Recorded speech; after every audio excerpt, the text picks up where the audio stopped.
Again, thank you very much for, agreeing to do this. So I'm gonna start now. Okay. Good afternoon, my name is Damaris Jade, and I'm a student at University of Southern Mississippi, and it's currently 2/28, May 6, 2022. And I'm here at Roland High School in room R110 with Mr. Falk, one of the most fantastic teacher that I've ever had. On the record, it's my honest opinion because you were my favorite teacher back in my senior year. So welcome, Mr. Falk. Thanks. So I know I asked you to do this on such a short notice, so I genuinely appreciate your agreeing to do this interview. And as I mentioned on the email that I sent you, that we will be talking about books in general, literacy, but I wanted to be in the teacher's perspective. That's why I picked you. So just to start off, Mr. Falk, could you introduce yourself and tell me a bit about who you are and what you do? So my name is Matthew Falk, and I've taught English here at Roland High School for 29 years. I think I've taught every English class that's offered at this school except for junior regular. I think that's the only class that and we have AP Literature now, and I haven't taught AP Literature. Oh. Not AP Lit, AP Language. Oh. But every other class I have. That's interesting. So what point in your life did you realize that you wanted to be a teacher? So I actually decided that I wanted to be a teacher when I was a sophomore in a history class. And I had a really bad teacher, and so my inspiration is actually sort of a negative inspiration. I remember thinking when the teacher couldn't even discover what the page number was that we had read the day before, that I could probably do a better job than that, and that's when I decided that it was either going to be teaching or it was going to be a forest ranger, like a park ranger. And then the park ranger job had too much science, so I did teacher. So what made you pick English instead of, you were in history class at that time, so I'm better at English. Of course, right. The same way picking English, being a teacher in English class than being a forest ranger, right? Right. Yes. That's right. That makes sense. So I know you're pretty busy as of right now with the testing and everything, but can you find time to read, for pleasure, not job related? So during the school year, it's mostly job-related reading. I write a lot of essays. I assign a lot of essays, and my student load is heavy. I have about 156 students right now, and that's a lot of papers. My IB students, they write 5 essays a semester, and sometimes more than that, so that's a lot of papers. And then my English 12 students, they end up writing 3 or 4 formal papers over the course of each semester, and so it adds up. So over the school year, I don't have a lot of time for personal reading. I also tend to reread the same stories that I'm teaching every time because I don't want to get rusty, so that takes me time too. But in the summers, I do read for pleasure and pick up new stuff. So do you have what do they call it? TBR for summer, like to be read books for summer? So I keep trying to, I usually think of something and then I forget about it. I was on Stephen King for a while. I'd read a bunch of Stephen King when I was in high school, and I wanted to see if he held up over time, and I think he did hold up over time. So I reread The Shining because Dr. Sleep was coming out, but that was a few years ago. So then I read Dr. Sleep, and then I decided I was going to go back and read Salem's Lot. And then they had, so in the summers, I usually read things that I would consider more trashy. I know I say Stephen King is trashy, but most of my students don't think so. They think Stephen King is of literary worth. But it's, I definitely wouldn't pick up a Shakespeare for summer reading. I read The Dirt, the Motley Crue story. I know that's really trashy. And then what did I, anyway, I read a bunch of stuff that is definitely more for pleasure reading. And then sometimes if I want to pick up a new book that I'm considering teaching, I'll do that over the summer. So I needed a piece of nonfiction because I didn't like the nonfiction we were using. And I read Into the Wild, which is the story of I think he's kind of nutty, but he went off to Alaska and died in a bus in the middle of nowhere, that story. That would not be suitable. My students wouldn't like it. And then I read Truman Capote's In Cold Blood, which is actually a really good piece of nonfiction. The problem is it's like 500 pages long and my students don't have the stamina. Yeah, that's true. So what would you say be your like go-to genre for the books? For my own reading, on your own, I like horror stories. So I'm a Lovecraft fan. Yes. Yeah, I really like short stories and quirky ones. Flannery O'Connor, I think, is really great, and I have a collection of her work. So I like, Steinbeck's good, so shorter works that's not going to take my whole summer. I tried Don Quixote a few years ago. I bought an old copy of it, and I couldn't even make it through it. I made it about halfway, and I was like, I'm done. Really? Yeah. Why? It just goes on and on and on. The windmill part, the famous part, actually shows up pretty early. And then he just keeps having more and more adventures. And just like the students get tired of the really dense text that you have in older works, it was the same thing for me. I'm sitting in my hammock in the backyard, with the sun out, and I just don't want to read something heavy. I want to read something that's lighter. Yeah, that you could finish in maybe one sitting. Yes, or something like that, or even something I could get done in a week. And Don Quixote's not getting read in a week. That's true. I mean, because you only have like how many weeks for summer? So you want to get as much as you can, right? Yeah. So do you prefer reading printed copies or ebooks?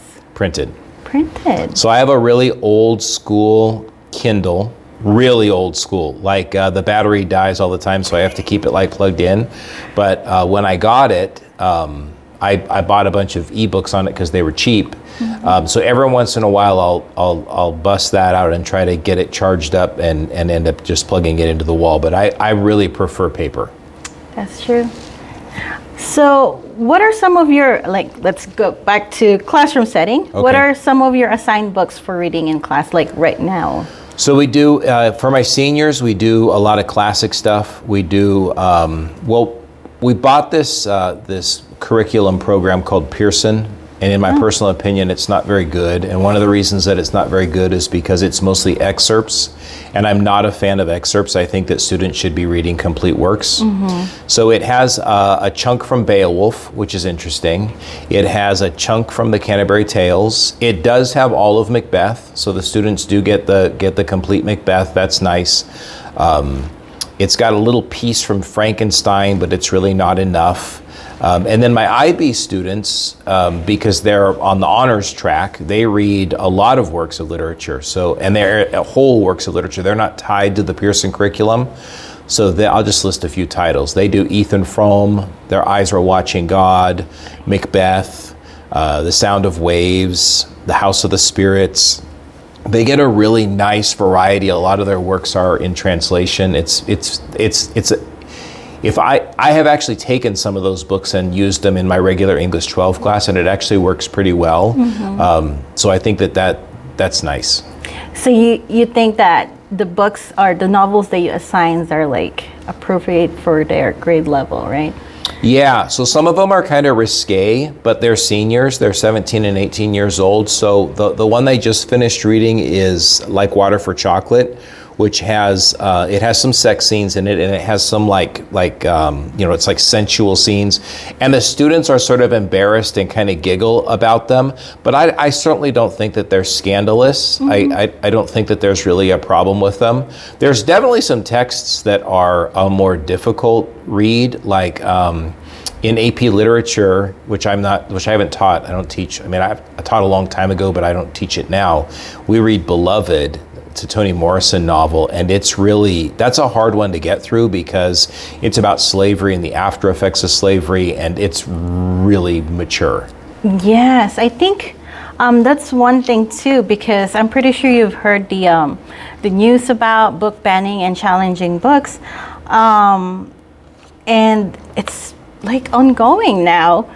especially within the classroom, like school districts and also public libraries. So do you think it's proper for, like, especially for government politicians running for an office, or like those who are currently sitting, to actually dictate what the school or the library can have as a class reading, or have them on the shelf for the student? It's tricky. It's tricky. The school system is a public institution, and I would say that the teachers, if they're in their right mind, should be able to make the determination for what the students are going to read. And I think we have to really be careful about censorship. You know, we're in the U.S. and we believe in freedom of speech, and I think you really have to be careful with that. Over the time that I've been here, I've had a couple of, I wouldn't say the books were challenged. I would say that a parent made a complaint. Mm-hmm. So one of the ones that I remember was about Macbeth. Yes. And the comment was that Macbeth had witches in it, and therefore it was sort of like the Harry Potter thing, you know, like if there's magic in it, then my child's going to believe in magic.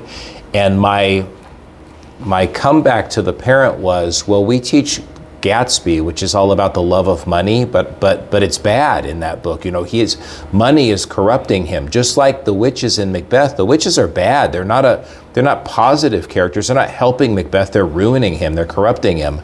So I think the message is appropriate. So I think it's tricky to be. I think you should leave it up to the teacher to make and the librarian to make an informed decision about the books that are going to be in there. The other thing is, in many cases, certainly in case of the library, you're not shoving these books down the kids' throats. Now in a classroom, it's a little different. You know, if it's assigned reading, then there is more pressure there for the student to do it, but not in a library.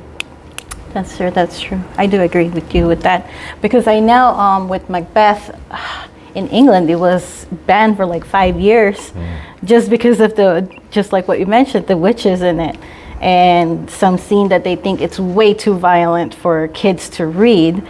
But as we know, I mean, with just the shows that they're showing in TV, the kids are already aware of it. Yeah. So I think it's based on how the teachers present the material. And how, you know, they would guide the student on understanding those things. That's true. Yes. Yeah, the internet has changed things, and that you're exactly right. You know, most of what we do in the classroom now is very tame compared to even a single Google search. You know, you could make a mistake in your wording on a Google search and get yourself in all kinds of trouble. Yes, the rabbit hole just goes on and on. So speaking of like technology now, do you think it's much better for the students to actually have an ebook to read all those novels? Because I remember I was carrying all those books, and it's heavy carry. Like my backpacks are like bursting. So do you think it will benefit the student to actually have it in ebook form and not the hard copies? That's tricky too. So like I said, my personal preference is hard copy, but the books are getting really big. And most of the students, I think, especially after the pandemic, are more used to accessing schoolwork online. So, and it might just be that I'm old, you know, as part of it, that they're more suited to accessing things online. The Pearson curriculum actually is available entirely online. So if students didn't want to bring a book, they could actually access it online. I just personally think that staring at a screen is harder on my eyes than staring at paper, but again, that might just be age, just like what I'm used to. So I wouldn't be opposed to it all being ebooks. There's also a little bit of a tricky thing. There is a tendency for students, especially when there's an electronic device involved, to go and read the plot summary rather than the actual text. I think if they only had the book in front of them, they might be more likely to read the actual text instead of going to something like SparkNotes or Schmoop and just reading the plot summary. That's true. There are some that pretending to read. I know that. I had that experience too. So now, I remember when I was in your class, I was only in America for like 3.5 years. So my English back then was not even that good. I mean, still it is not that That's good. So how do you address the needs of bilingual students who struggles with reading like those long novels and writing something about it? I mean, they know English enough to pass ESL or ELD program, but not enough to elaborate what they think or understand the concept of the book. Yeah, so we have an interesting program here at Roland. We have a lot of students actually that are not necessarily fully proficient in English that go here. And what we used to have were that we still have EL classes, English learner classes, and we used to have these classes that were called SEDAI classes, sheltered classes, which was the same curriculum, only the instruction and the assessments were modified to make it more fair for students that were still learning the language. And we got rid of those, and we now have these classes that are called Newcomer Classes. And there's 2 of them in the English department. One of them is freshmen and sophomores together, and one of them is juniors and seniors together. And I think there is an aide in the classroom, and the curriculum, in my opinion, is very watered down. So they're not reading the full text, they're reading a watered down version, which Pearson offers. In my opinion, some of it's way too watered down. Like they'll take something that's 10 pages long and they'll get it to a page and a half. I mean, it's almost like reading bullet points. So that bothers me only because what's the point of actually reading it if basically you're reading something from SparkNotes which just summarizes it. In my classes right now, I have a really wide range of students.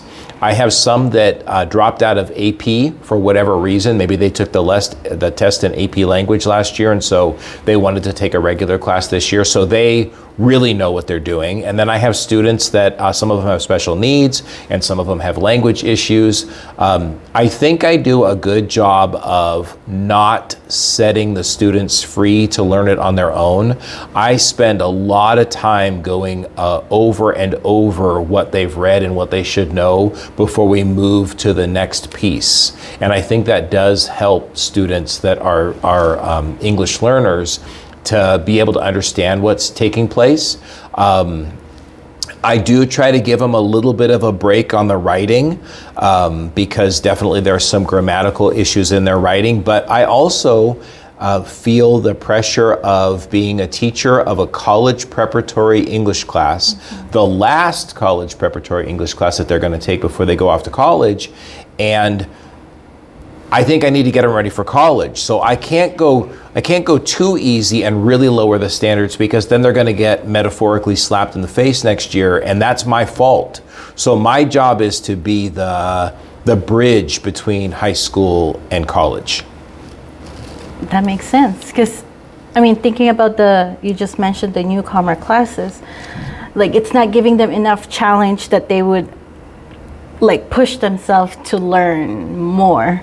Yeah. Because if it's way too easy, and I'll be like, That's the problem. It's if the high school's job is to prep kids to have a smooth transition to college, then that's my responsibility. And if they struggle in freshman composition when they go off to college next year, that's my problem. If they get an A with me or a B with me, which means that they're beating the standard, they're beating the expectation, then they should have a smooth transition. Now, if they get a C with me, well, maybe it's going to be a little rough. They got through high school English and college English, is going to be a little tough.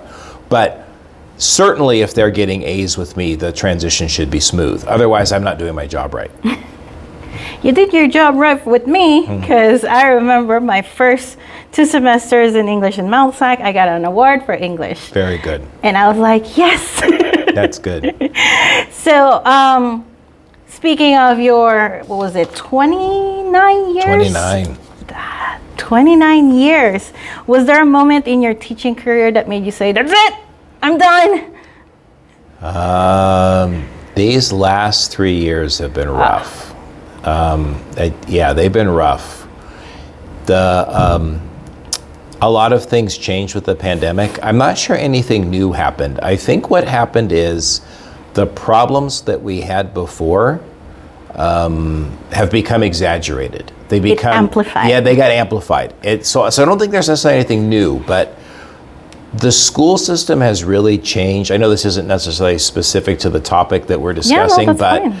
the school system has really taken a lot of responsibility off students and pushed it to the teachers. And I think a lot of times we've moved away from actually educating students, which sounds really weird, but I think that is happening. I think we're moving into making students feel okay and worrying about their mental health instead of can they write like a cohesive 4-paragraph essay, which is my job. It's what I was hired to do. It's what I was trained to do. And I'd like to see us like rubber band back to making sure that the students have the skills that they're going to need to be successful. I think we've gotten a little soft, and I don't like that. I think that's frustrating. Yes, I understand. It's like, other than getting the kids used to, being online or being at home, also the parents contribute to that too, because we do have those, helicopter moms who are just like on top of their kids, and some of them, they even, I'm pretty sure you've probably seen it, try to challenge the teachers on how they should teach their kid, because this is the first time that they actually seen how their kids learn in a classroom setting, which is now their home. Right. Yes. Yeah. This is not entirely the student's fault or the parents' fault, but grades have become like the end-all and be-all instead of the education process. Like, I'm sort of a skill-based teacher. I want to see what the kids can do, so I teach them a skill. We practice the skill, and then there's an assessment to see if they can do it. But a lot of the students and some of the parents, they're just so focused on the grade, like anything for the grade. But to me, the grade has to match the mastery of the skill. So are you a really good reader and you can make sense of the text? Are you a decent writer and you can write something that makes sense? I mean, I understand that the system is like, you want to go to a good school, you have to get a good grade, but I think the grades need to match the skills of the student. That's true. So now we're almost towards the end. So I'm sorry, we're like passing our 15 minutes. It's no problem.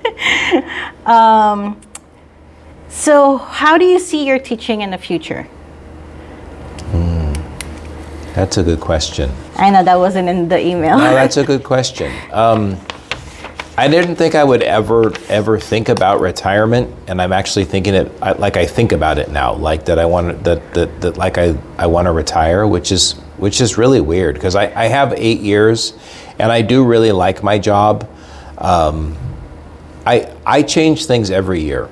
Every year I change something. I don't like something, I'm going to change it. So I look at how the students work with the book. Do they like the book? If they don't like the book, then we talk about getting rid of the book. Like last year, the senior IB teacher, his name was Mr. Boyd, and he was brilliant. And he and I worked really well together.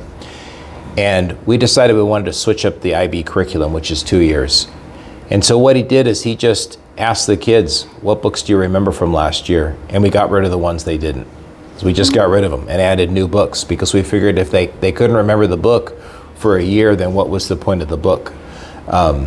So I do like that. I like that idea of constantly changing. That's what makes a good teacher, is somebody who is reflective. If you're not reflective, you're a bad teacher. You're not paying attention to what's happening, and you're not willing to change it.